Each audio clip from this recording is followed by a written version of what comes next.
What were you doing? Petty crimes?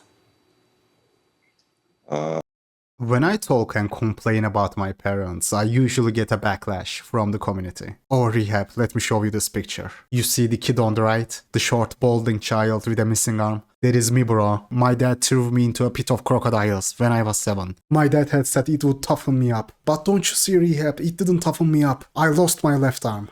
Often in my videos, I give this example. The fable of the pit of crocodiles. For horrible parenting stories I hear from you guys. Obviously, that's a hyperbole, but I do hear some terrifying stories from the community. There are really terrible parents out there, man. Especially true for people in our community, unfortunately. I mean, let's be real here, guys. Sure, looks are by far the most important, but you can't ignore your family's impact on your mental situation. Many of us had to grow up in that metaphorical pit of crocodiles, unfortunately. Born and raised there. Today I am gonna show you a real life case of this pit of crocodiles I always talk about. I'ma play the video, then we are gonna talk about it.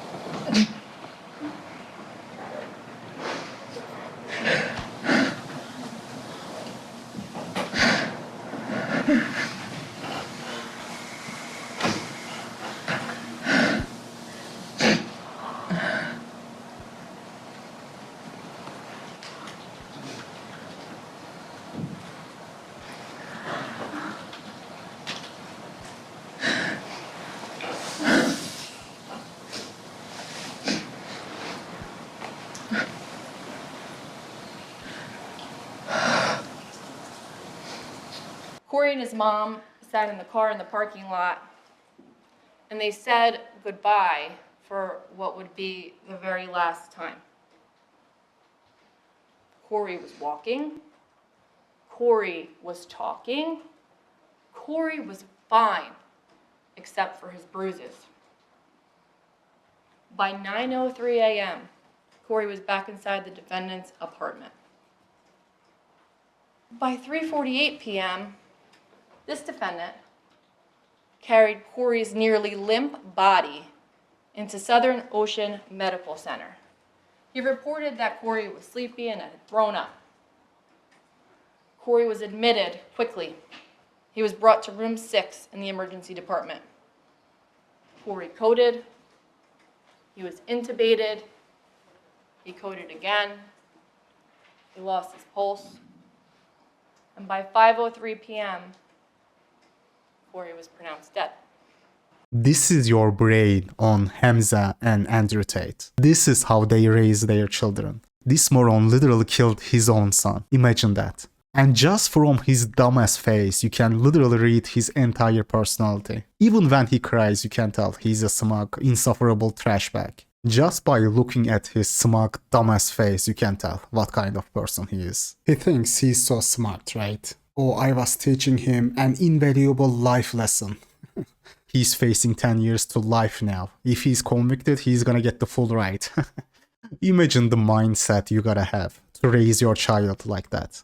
And this is only a glimpse of what he was doing to that child. Imagine what else he was doing to that kid emotionally. What kind of brainwashing he put him through. He put the poor child through. Pit of crocodiles. This, dude, like, forget about crocodiles. I am telling you, there is a good chance that crocodiles will be better parents. Crocodiles in that pit will have more mercy on you than this self-important garbage bag. Crocodiles will be better parents than him. They will be more understanding. You will turn out better in that literal pit of crocodiles than growing up with a double-digit IQ excuse for a father. A child can of course die from harsh hits to the head and certain parts of the body. Like, this is not only a case of bad parenting, but also a sign of low IQ, because higher IQ garbage bags just hit arms and legs, right? It is a controlled environment when you beat a defenseless child. This is much worse, because when you pull your child off a treadmill, of a running treadmill, of course he can end up with an internal bleeding. Like, I mean, mind-blowing stuff, bro. Enjoy the ride in prison, buddy. See you in 30 to 40 years. Oh, don't forget to improve in prison. Jamal and Tyrone are gonna make sure you improve. You know, you are gonna improve, bro. Fucking moron, man. Like, just look at his face, his manners. He's so full of himself. Bro probably thinks he was showing, you know, tough love. He was teaching his son such an important life lesson, right? Oh, this is gonna toughen you up, son. This is for your own good. There are no excuses for lack of performance. You can never rest. You always gotta take the beating, never let up. You know, you gonna keep improving no matter what. You can never stop, son. Enjoy the next 30 years behind bars. With loving and passionate company of Jamal and Tyrone. Enjoy the ride, buddy. Let's hope they show you the same mercy you showed to your child. Let's hope. Guys, do they allow YouTube in the state prison? Maybe he will access to Hamza and Tate videos every Sunday or something. He can watch Tate when Jamal and Tyrone are taking turns on him. What do you even say to this man? Brain that rat killed his own son. Which I am sure he didn't give a single shred of shit about. He's crying only cause he knows he's about to live life in our shoes. He knows Jamal is waiting for him. Jamal is waiting, buddy. Get ready. And I will very much enjoy it when I watch his sentencing hearing. Peter, she knows me very well. I will follow this case, guys. Trust and believe I will. I love watching those brain dead rats hearing their sentences. Those smug pieces of shits who live an easy life, banking on their privileges, and still manage to mess it up somehow. Because, you know, they think they can get away with anything. The Reaper inevitably comes to collect. I love when they get a visit from Mr. Reaper himself. You borrowed too much yesterday. Now it is time to pay up. That is why I love watching those court clips. There's another guy. When Mr. Reaper is there to collect and it is time to pay up, there is nothing you can do. Nothing. The party is over, buddy. When they hear that sentence from the judge and their eyes pop out of their heads, that expression, priceless. Everything feels just right. A moment of pure serenity. Court will adjudicate the defendant guilty, sentence him to 15 years Florida State Prison, and that'll run consecutive to count one, for a total 24 years Florida State Prison. A state appeals court has upheld Cameron Herron's 24-year prison sentence. So good.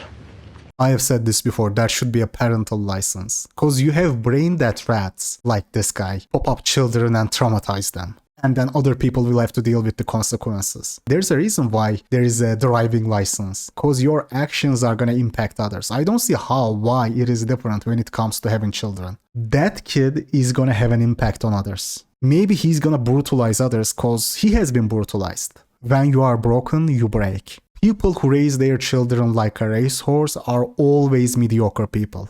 Just cause they are mediocre and decide to bring children into this world while being mediocre, they try to compensate for their inadequacies through their children. They are trying to live through their children, which is very unfair. You gotta let the kid decide himself and live his own life.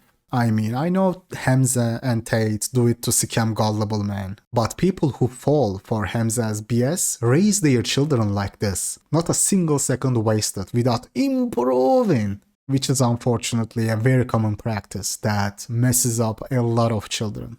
Going out with your friends, waste of time.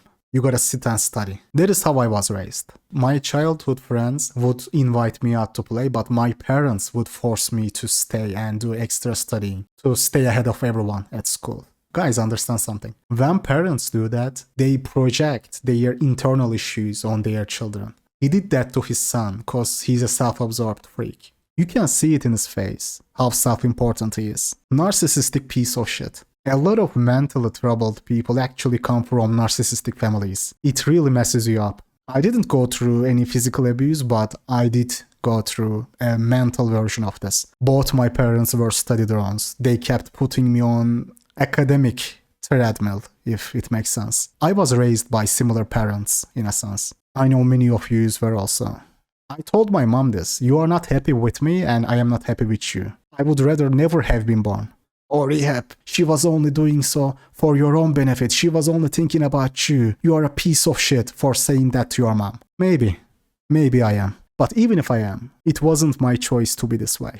It doesn't matter. I was molded into this. Partly genetics, partly experiences I had to go through, unfortunately, during my formative years, partly the environment, which again was out of my control. Everything came together and led me to this moment, to this very moment. These videos are just an exclamation mark at the end. Rehab Room channel is nothing but an exclamation mark to everything that led to this moment. And at the source of it all, there is the family you were born into, that figurative pit you were born in. Sadly, we don't get to choose our parents. And that is a big reason why I don't believe in objective morals and consequently in Abrahamic religions. What kind of chance can you stand when you go through this? When you are born and raised in the figurative pit your family throws into, what kind of person are you gonna be? I know it is not a comfortable idea because it brings free will and personal responsibility into question, but the pit you were born into determines who you are gonna be in life. Don't be a free agent in life.